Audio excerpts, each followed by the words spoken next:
Glória a Deus. Cumprimento a amada igreja com a paz do Senhor. Queria te fazer um pedido, em nome de Jesus.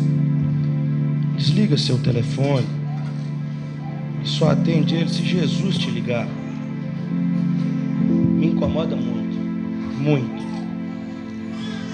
A gente está dentro de um culto e telefone tocando, chamando. Nós estamos na casa do Senhor, amém?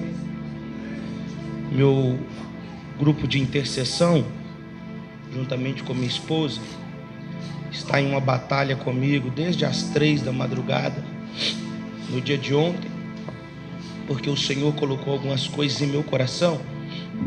E agora à tarde, quando estava em casa, Deus falou para mim, pastor Tiago, para eu me silenciar. E essas são as palavras que estão saindo da minha boca agora. Te peço perdão por não ter te recebido como você merece, um amigo meu, mas eu preciso ouvir a voz do meu Deus. Amém? Você tem fé?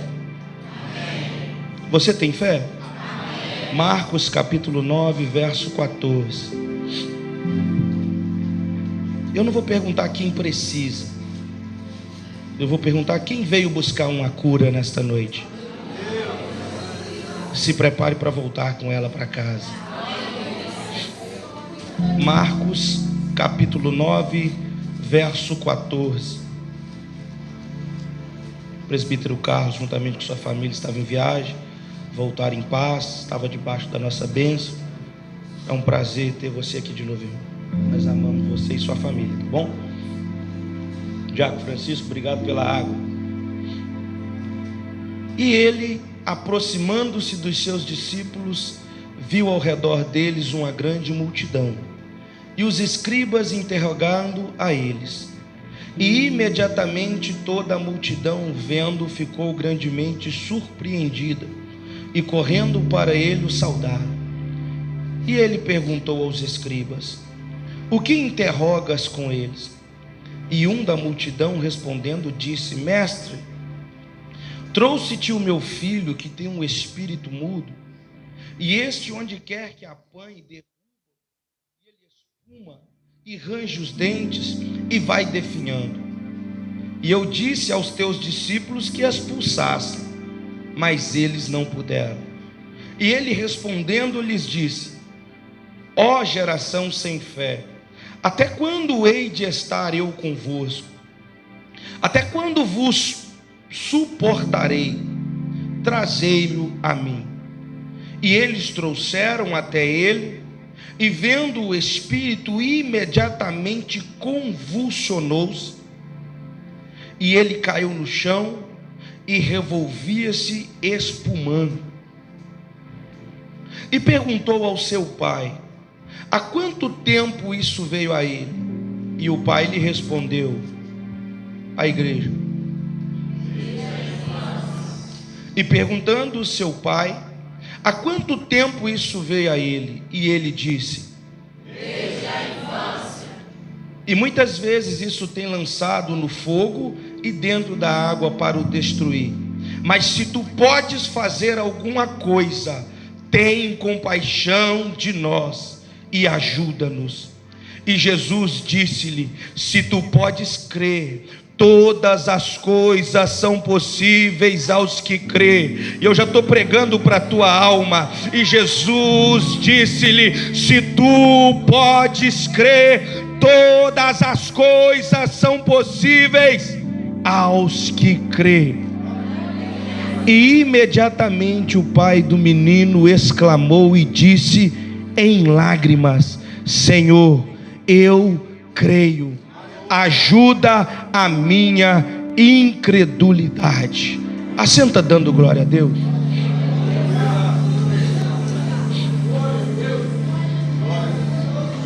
Jesus está no Monte da Transfiguração, o qual no sábado passado nós terminamos a ministração que Deus pôs ao meu coração aqui, falando sobre Moisés. E eu terminei neste contexto, onde a palavra diz que está Jesus em cima do monte e ele é transfigurado. Quando Jesus é transfigurado, aparece ao lado de Jesus a figura de Elias. Obrigado. e a figura de Moisés. Elias e Moisés aparecem glorificados ao lado de Jesus no Monte da Transfiguração. A Bíblia diz que Pedro, Tiago e João, que estão ali, pergunta para Jesus se poderiam ali levantar altares, 3 altares, mas a voz de Deus ecoa do céu dizendo: eis aí o meu filho amado. E a Bíblia diz que uma nuvem vai tomar aquele lugar, e Elias e Moisés vai sumir, e somente Jesus aparece para aqueles homens. A Bíblia diz que enquanto Jesus está neste monte da transfiguração, enquanto Jesus está ali naquele lugar sendo glorificado, lá embaixo tem uma multidão acompanhando um pai que está sofrendo a doença, o tormento de um filho. A Bíblia diz que tem um caos instaurado ali embaixo, e Jesus então ele decide deixar o monte onde está sendo glorificado para atender um coração que está aflito. Eu preciso explicar isso para você, que não é a primeira vez. A primeira vez o caos está instalado sobre a terra. As coisas, evangelista Wellington, estão terríveis. Então Deus está com seu filho à sua direita, assentado. E quando ele olha para a terra, ele não vê nada que possa ser feito a não ser tirar a glorificação do teu filho e colocar ele na terra. Não é a primeira vez que Jesus deixa a glória para resolver o problema da humanidade. Não é a primeira vez que Jesus vai trocar a glória para resolver um problema do ser humano. Eu preciso aplicar essa verdade na sua vida para nós começarmos a pensar no que Deus está falando nesta noite. A sua dificuldade, o seu problema tem a capacidade de fazer com que Jesus deixe a sua glória e desça para lutar em seu favor.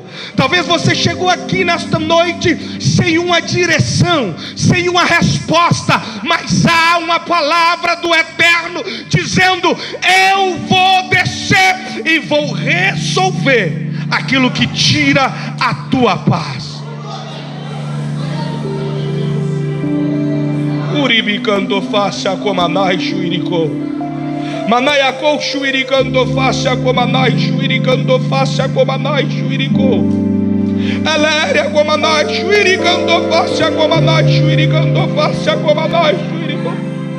Manaiacou chuiricando faça comanai chuiricando faça comanai chuirico. Escute-me. Jesus desce o monte. Quando ele chega ali embaixo, tem uma grande multidão que está vendo uma cena. Que cena é essa? Os escribas questionando os discípulos de Jesus por não terem conseguido expulsar um demônio de uma criança. Os escribas estão questionando a eficácia do ministério daqueles discípulos. E Jesus vai perguntar para eles: o que está acontecendo aí? E eles, Thaísa, de maneira simples, vão dar suas explicações. Os escribas vão falar para Jesus. E o pai deste menino, Nayara, vai gritar no meio da multidão: Jesus, o problema é comigo. O problema é na minha casa. O problema é que eu tenho uma criança que tem uma enfermidade, que tem um demônio que atormenta a vida desta criança. E eles começam a querer criticar ou apontar a eficácia do ministério dos discípulos. Isso chama minha atenção, Kleber, porque é assim que as coisas funcionam. Nós temos, Tiago, facilidade de aceitar o manifestar de Deus, quando na verdade isso se torna favorável para aquilo que eu estou esperando. Quando Deus se manifesta em favor da minha vida de uma forma positiva, da qual eu tenha proveitos e receba as bênçãos dele, eu nunca questiono. Eu nunca me questiono quando sou abençoado. Eu olho para Deus e digo: Deus, eu não quero essa bênção porque eu não sou merecedor. Mas basta um discípulo, um seguidor, um enviado de Deus colocar a mão sobre nossas vidas e orar, e tentar, e chorar, e clamar, e Deus não responder, para nós colocarmos o poder de Deus em dúvida, para nós olharmos e dizer: será que verdadeiramente ele é um discípulo enviado de Deus? Basta o discípulo chorar e pedir, e Deus falar: não vou fazer, para eu olhar e dizer: será que verdadeiramente Deus é na vida dele? Será que Deus é na vida dela? Ou pior, alguns até têm coragem de dizer: será que verdadeiramente Deus me ama? O maior exemplo de amor de Deus pela tua vida está aqui. Você participou hoje. Ele morreu por você. E vai ter momentos da minha e da sua vida que, como este pai, nós vamos chegar em uma posição de talvez, Juan, estarmos desesperados, sem ter uma única saída que brilha aos nossos olhos. Mas é neste momento que Deus quer contar com o nosso controle emocional, e principalmente com a nossa fé inabalável, para olhar para a situação e dizer: eu não vejo mais nenhuma saída, mas eu sei que o meu Redentor vive, e quando Ele quiser, Ele vai colocar diante de mim uma solução para o meu problema.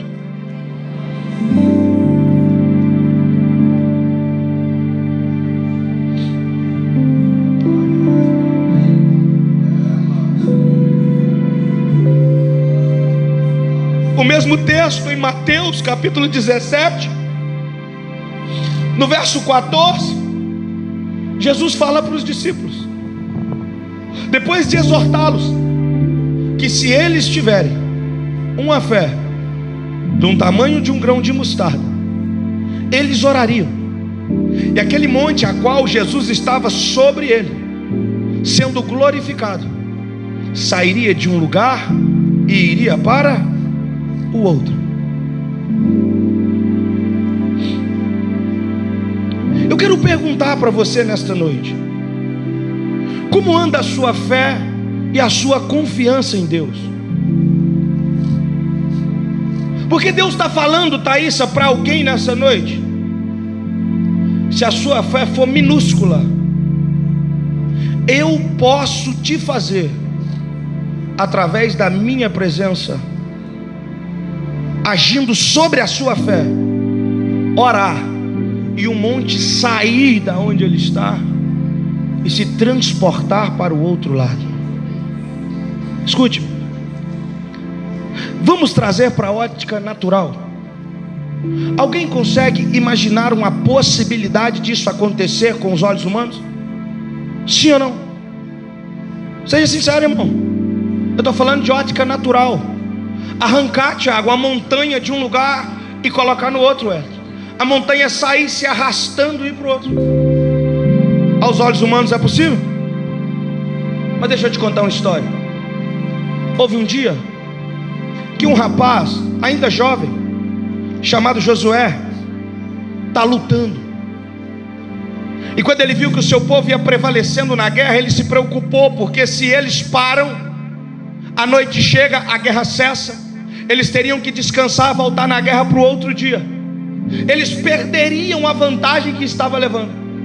A Bíblia diz que Josué estende as suas mãos e fala assim: sol, se detenha, lua, fica parada onde você está.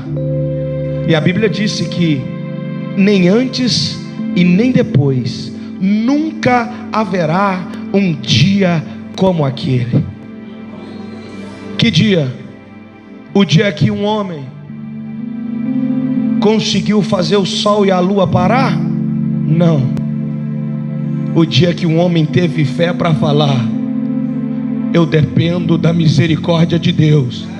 E se Ele quiser, o sol vai ter que ficar parado, a lua vai ter que ficar parada, porque sol, lua, estrela, a terra, tudo responde à voz daquele quem eu sirvo. Deixa eu dizer uma palavra do céu para você: não é sobre o que Deus pode fazer, é sobre o que você pode crer. Qual é a sua fé?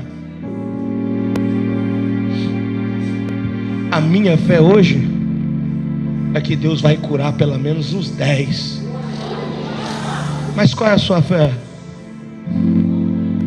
Talvez a sua fé foi apenas a fé natural, de pensar que saía da sua casa, ia chegar no culto, cultuar e voltar para lá. Essa fé todo mundo tem. A fé natural todos nós temos. A fé salvífica, a fé da salvação, todos nós temos. É por isso que nós estamos aqui, porque nós cremos que se vivermos direcionados pelo que a palavra nos orienta, crermos em Deus e formos batizados, nós seremos. Amém. Mas existe a fé sobrenatural. O que é fé sobrenatural? É a fé que move aquilo que não está aonde eu consigo ver.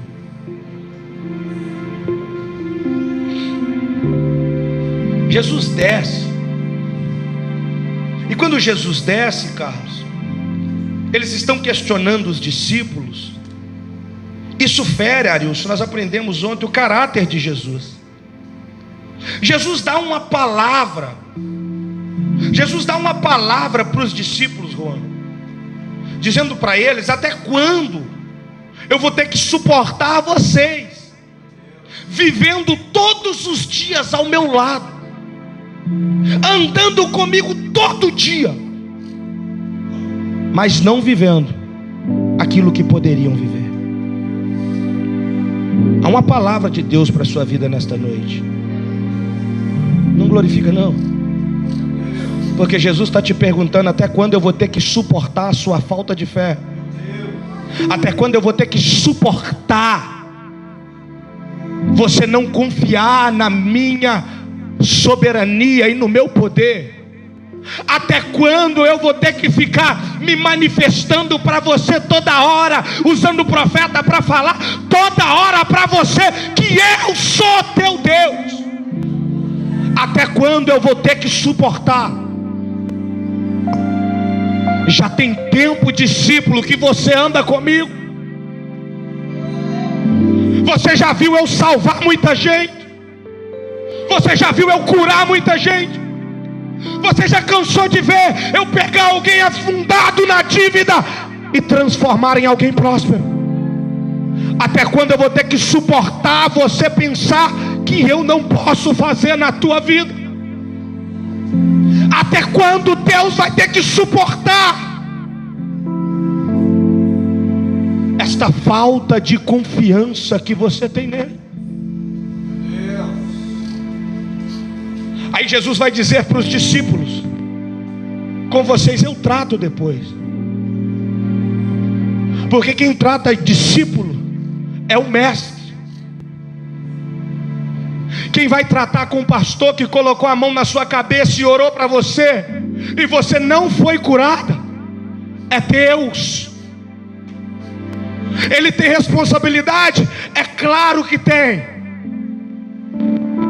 Quem falou? Jesus. Colocarei sobre vós poder, autoridade.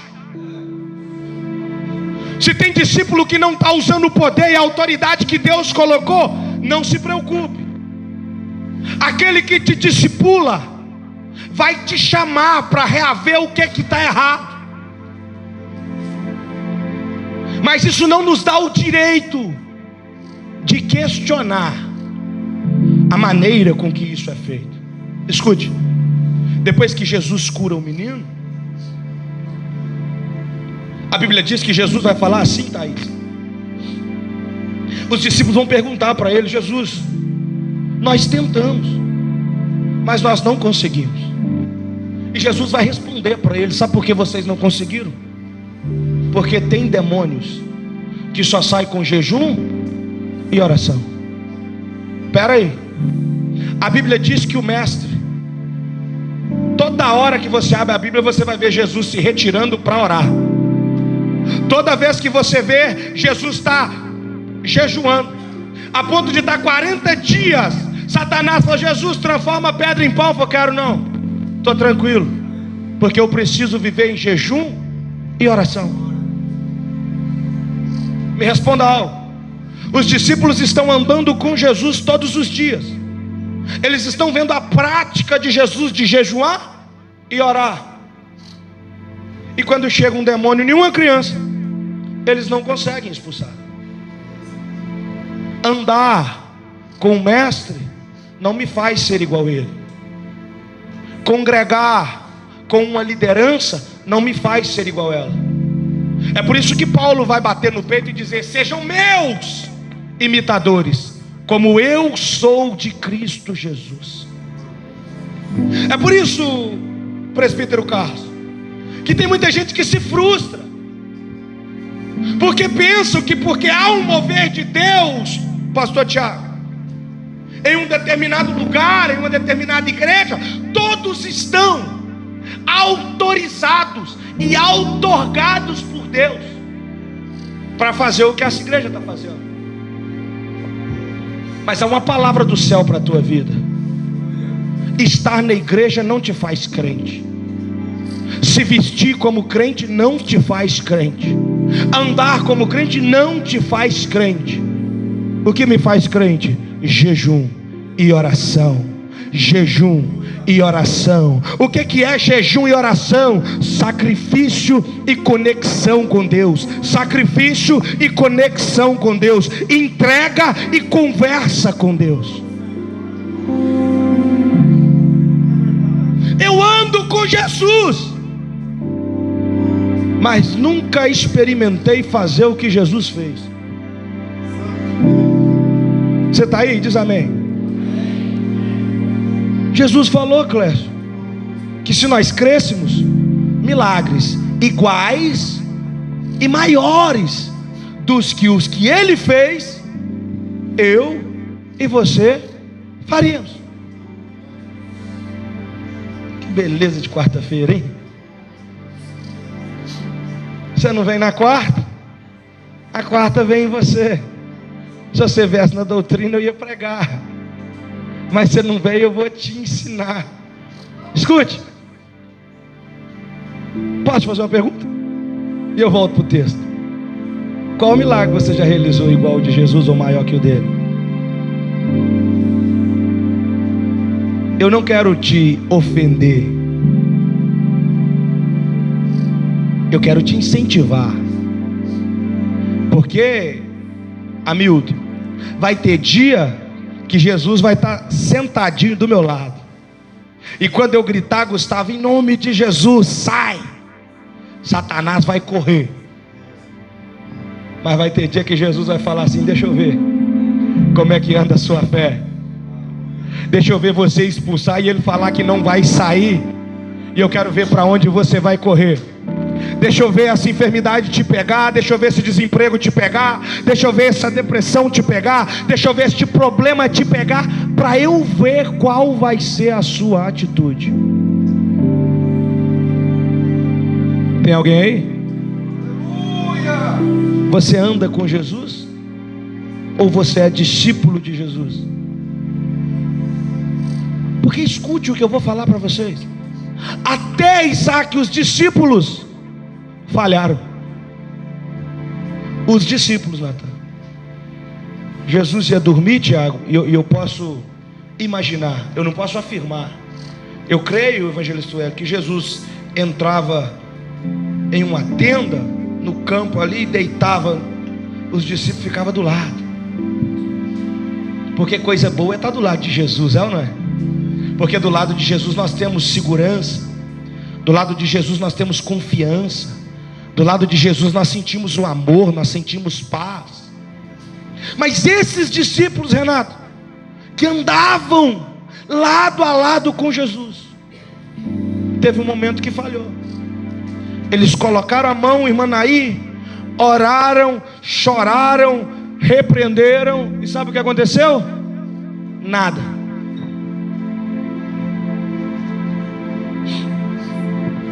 Deixa eu fazer uma pergunta para você. Você está pronto para orar 1, 2, 3, 4, 10, 20, não ver o resultado, mas permanecer andando com Jesus? Você está disponível? Você está disponível para orar, orar, orar, orar? E todos os dias o que você vê é falta de resultado. Mas na manhã do dia seguinte você acordar e alguém olhar e falar: e agora, Carlos, vai fazer o quê? Eu vou orar de novo. Mas já tem 10 anos que você está orando e até hoje Deus não curou lá. Mas eu vou orar, porque a hora que Deus quiser Ele cura. Aleluia. Aleluia. Aleluia. Naamã, são 7 mergulhos.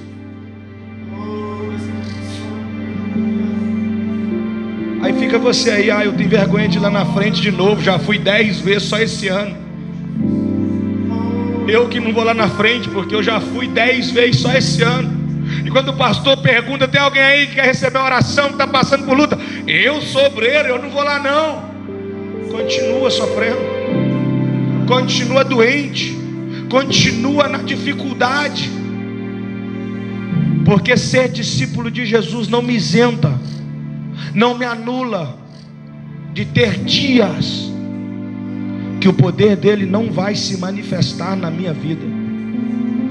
Mas a falta de manifestação do poder de Deus um dia na minha vida não significa que Deus não se manifesta na minha vida.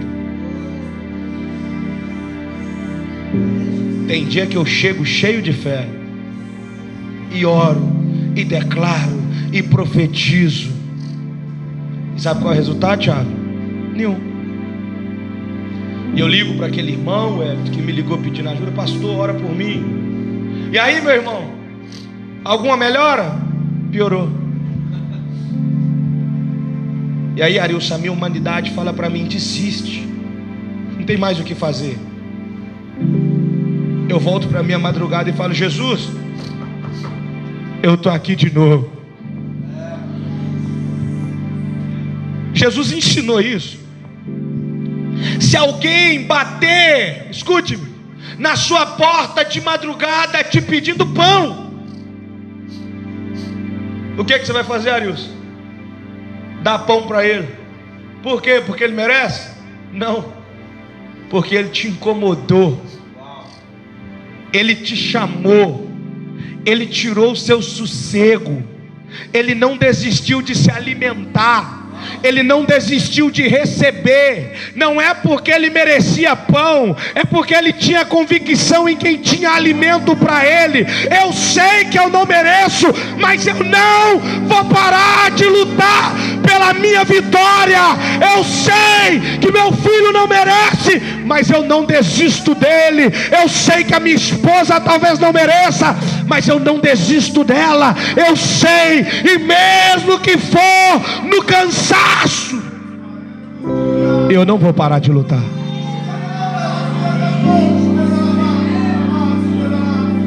Ô pai, seu filho está aí de novo, babando como baba um cachorro, rangendo os dentes, Você consegue, você precisa entrar na mensagem para você entender. Quando nossos filhos dão uma gripe, oh Jesus, tira dele, põe em mim. É assim ou não é? Quando o seu filho está com uma dor de barriga, Jesus, cura ele. Agora olha esse pai. A Bíblia diz que ele rangia os dentes e espumava a boca. O demônio pegava esse menino, jogava ele no fogo e depois jogava ele na água. Quem já se queimou? Queimar, irmão.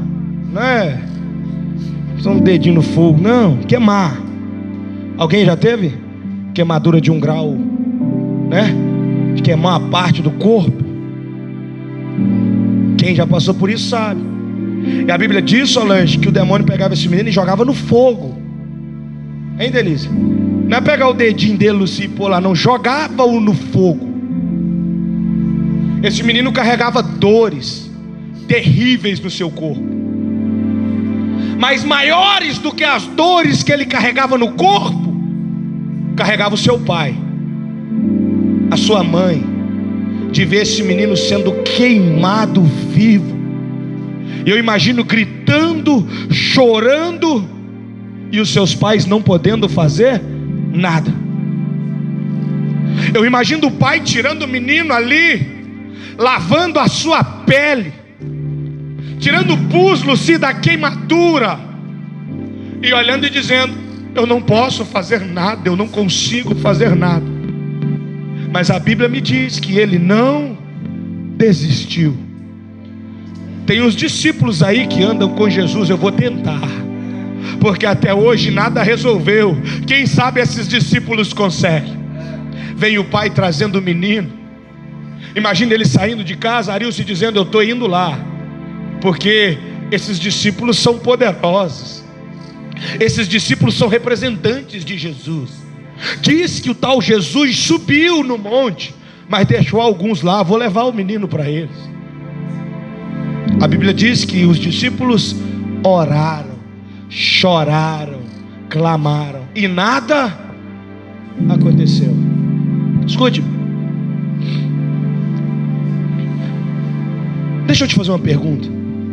Eu preciso que você seja verdadeiro para você. Quem de nós, depois de passar por tudo isso, ficaria ali ainda esperando Jesus? Ou quem, Tiago, ao ver Jesus, falaria: Jesus, tenta de novo, porque os discípulos já tentaram e eles não conseguiram. Eu estava meditando esses dias sobre esta questão. É engraçado, Luci, às vezes quando nós enfrentamos um problema, uma das maneiras que o inimigo encontra na nossa alma de nos fazer desanimar é nos fazendo buscar ajuda em quem não pode resolver, com o intuito de que quando nós encontrarmos com quem verdadeiramente pode resolver os nossos problemas, nós não tenhamos coragem de sair do nosso lugar e nos apresentar diante dele. Eles já tinham insistido no meio da multidão para os discípulos curarem. Ali já tinha tido um momento de constrangimento. A vergonha já estava instaurada, já estava todo mundo vendo, e nada aconteceu. Talvez se fosse eu, se fosse nós nos dias de hoje, vamos pegar o menino e vamos embora. Mas ele falou assim: eu já sofri demais para desistir agora. Eu vou repetir isso para a sua alma. Você já sofreu demais para desistir agora. Você já passou vergonha demais para desistir agora. Satanás já tentou te humilhar demais para você desistir agora. Está perto. Jesus está dizendo para alguém: eu estou pertinho, eu estou descendo. Aguenta mais um pouco, suporta mais um pouco. Eu sei que está doendo em você, mas fique tranquilo, porque a hora que eu me manifestar, não sobrará dores, apenas cicatrizes.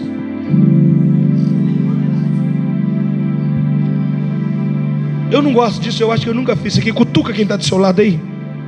Faz isso por mim, me ajuda. Fala para ele, está perto, está perto. Mas fala com voz de profeta, irmão, desanimado assim, ele não vai acreditar não.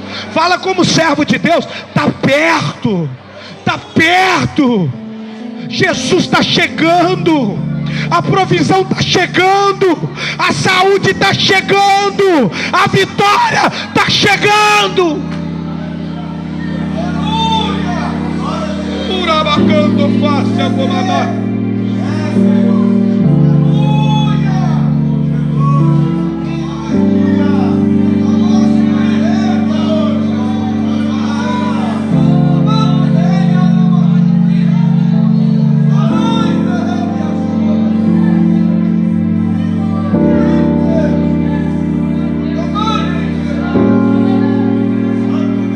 O fato de Deus não ter escolhido fazer ainda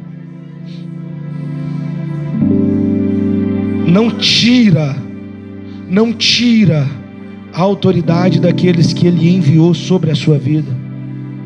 Continue crendo no poder da oração. Continue crendo quando alguém colocar a mão sobre a sua cabeça e declarar uma palavra de vitória. Continue crendo, mesmo que muitos já tenham declarado e ela não tenha chegado. Continue acreditando. Jesus chega. E Jesus, Gabriel, com sua facilidade de fazer uma leitura espiritual, ele resolve o problema com uma pergunta. Ele fala assim com os discípulos: com vocês eu trato depois. É você que é o pai? É. Vem cá. Aí Jesus fala para ele assim, ó: quanto tempo tem que esse menino está doente? Qual é a resposta do pai? Qual é a resposta? Então quer dizer que você tem um problema que te acompanha há anos. Você nunca se posicionou como alguém que queria resolvê-lo. E na primeira vez que alguém ora e não resolve, você quer questionar a autoridade dos discípulos. Ficou a vida inteira fazendo tudo que era errado. Na primeira oração que um presbítero, um evangelista colocou a mão, te ungiu, orou por você, não teve resultado, você falou: eu não acredito nesse evangelho. O problema não está na autoridade dos discípulos. O problema está em você que escolheu conviver com este problema muitos anos antes de procurar ajuda. Eu preciso ser duro com você. Enquanto estava pequenininho, você conseguia administrar, você não procurou ajuda. Enquanto era um bebezinho, quando o demônio pegava ele e ele ainda não tinha força, você apertava e escondia a manifestação do demônio. Mas ele foi crescendo, ganhando robustez, e você hoje não consegue controlar. Aí você chega diante dos discípulos e fala: resolva, porque isso é problema seu. Tem coisa que você está alimentando desde quando era pequeno, e enquanto você controlava, enquanto ninguém via, você ficou caladinho. Agora que cresceu e você não consegue mais controlar, você quer transferir a responsabilidade para a falta de autoridade dos discípulos. Mas Jesus está dizendo: os discípulos não têm nada com isso. O problema é seu, que em vez de resolver o problema enquanto ele era pequeno, deixou ele ficar deste tamanho. Posso te dar um conselho? Resolve enquanto é um bebê. Resolve esse problema no seu casamento enquanto ele está só começando. Resolve esse problema espiritual seu enquanto ele ainda está pequeno. Resolve essa incredulidade sua enquanto ela ainda está só dando sinais. Porque quando ela se manifestar, você vai ver que ela vai causar feridas irreparáveis. E sabe o que fica no nosso coração? Por que eu não resolvi quando ainda era só no começo? Eu fico imaginando, pastor Tiago, o pai olhando para aquele menino agora, não conseguindo controlá-lo e pensando: por que quando era só um bebê eu não procurei Jesus? Por que enquanto era tão pequenininho eu não procurei os discípulos? Porque enquanto era pequenininho eu não fui lá atrás de João Batista, que estava anunciando que Jesus viria? Por que enquanto estava pequeno eu não fui atrás dos profetas que estavam falando que Deus expulsa demônio? Por que eu não procurei? É porque o inimigo coloca na minha e na sua mente que nós conseguimos resolver os nossos problemas. Escute-me, terminei. O inimigo está dizendo para você que sozinho você consegue, sozinho você dá conta, sozinho você vai vencer. Não leva para a igreja, não leva para discípulo, não leva para profeta. Tenta resolver na sua casa. Sabe por que o inimigo está falando isso para você? Ele está ganhando tempo para ele ir crescendo. Ele está ganhando tempo para ele ir tomando tamanho. Porque quando chega, Luci, para nós resolvermos, está aqui pastor Tiago, mestre na área de casais. Quando chega um monstro para o senhor resolver, ele é pequeno, pastor, já está grande, hein, Priscila? Quando chega lá as situações para resolver, o que fazer? Somente contar com a misericórdia. Escuta, estava conversando com o pastor amigo meu, engraçado nós gastamos 50, 60, 70 mil para casar, é ou não é? Mas se a gente fizer um trabalho para casais e cobrar 50 reais, aquele que gastou 50 mil, é caro. É assim ou não é? Você tem que falar que você está na igreja, tá? Deus sabe. Mentiroso. A gente acha caro ou não acha? Fala a verdade, irmão. Eu também acho, mas eu estou errado. Escuta, você tem coragem de gastar o que você não tem para casar, mas não tem coragem de gastar uma mixaria para dar manutenção no seu casamento. Você tem coragem de dar tudo quando você vem para Jesus, larga tudo quando vem para Jesus, mas não tem coragem de dar um tempinho para congregar, para vir na quarta-feira e alimentar a sua fé e ter crescimento espiritual. Aí vem só no culto de domingo e acha que vai levar as bênçãos. É mentira de Satanás. Enquanto você não congregar, enquanto você não for ensinado, enquanto você não tiver compromisso com Deus, a sua vida não vai mudar. Pode continuar vindo só no domingo, eu vou continuar pregando para você, porque eu sou igual aos discípulos, dando certo ou dando errado, eu vou falar de Jesus. Sabe qual é o problema? É você que vai continuar saindo do fogo, caindo na água, saindo do fogo, caindo na água. O que é isso? Eu saio de uma luta hoje, descanso amanhã, depois da manhã estou na luta de novo. Eu saio da prova hoje, levanto amanhã, depois da manhã estou na prova de novo. Por quê? Porque eu não quero investir, eu não quero gastar tempo com aquele que pode mudar a minha vida. A vantagem de ser pastor é essa, irmão. Você gostando ou não, semana que vem você está aqui de novo.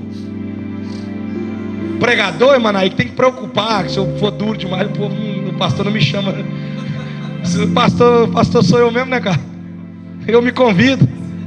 Eu ponho você, ponho Arilson, El, Tiago, aí depois que você estiver esquecido, eu bato vocês de novo.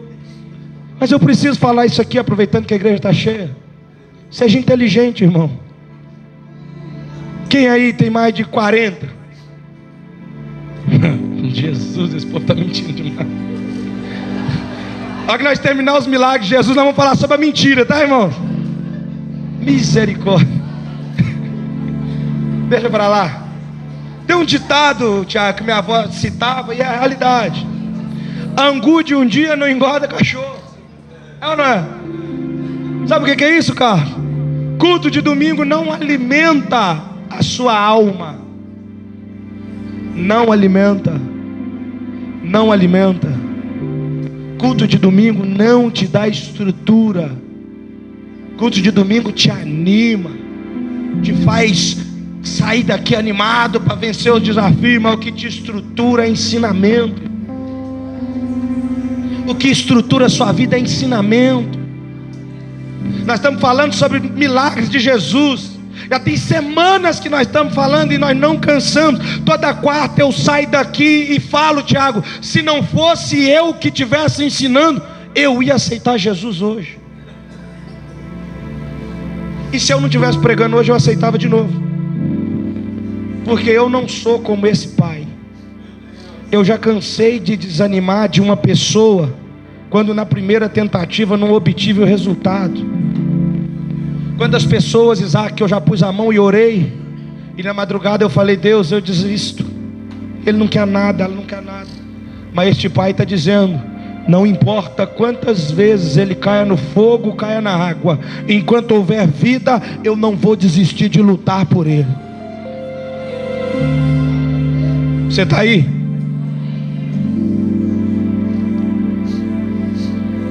O pai até agora está pedindo ajuda para o filho.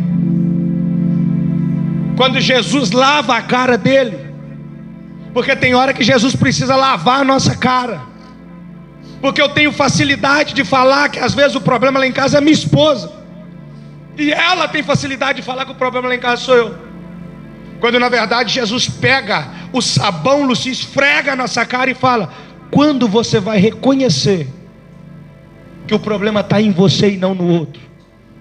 Quando nós vamos reconhecer que a mudança que nós esperamos não vai ser no nosso parceiro, na nossa parceira, ela vai ser na nossa vida? Ah, pastor, ele não quer, ela não quer. Será que ele vê Deus na sua vida? Será que ela olha para você e vê Deus?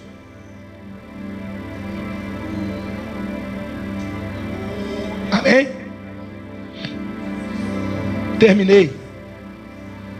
Jesus lavou a cara do pai. Aí ele falou assim: agora eu não vou pedir para o menino mais não, agora eu vou pedir para nós. A oração desse pai muda. Escuta: e muitas vezes isto o tem lançado no fogo e dentro da água para destruí-lo. Mas se tu podes fazer alguma coisa, tem compaixão dele? Não. Tem compaixão de mim? Não. Tem compaixão de nós. Porque sofrendo ele, eu sofro também. É ilusão sua pensar que quem está sofrendo é seu marido e dizendo: ah, pastor, ora para ele, está sofrendo demais. Nada. Quem está sofrendo mais com isso é você. Ah, pastor, meu filho. Nada. Quem está sofrendo somos nós. Então para de dizer: Jesus, tem misericórdia dele. Ora: Jesus, tem misericórdia de nós. Tem misericórdia da minha casa. Tem misericórdia da minha família. Tem misericórdia de nós. Você não é melhor que ele. Você não é melhor que ela. Ah, mas agora ele está nas drogas. Não tem problema. As drogas, se Jesus quiser, ele arranca ele na hora. O problema é Jesus arrancar esse coração de pedra, que só acusa, que só aponta, que não acredita que ele pode fazer um milagre.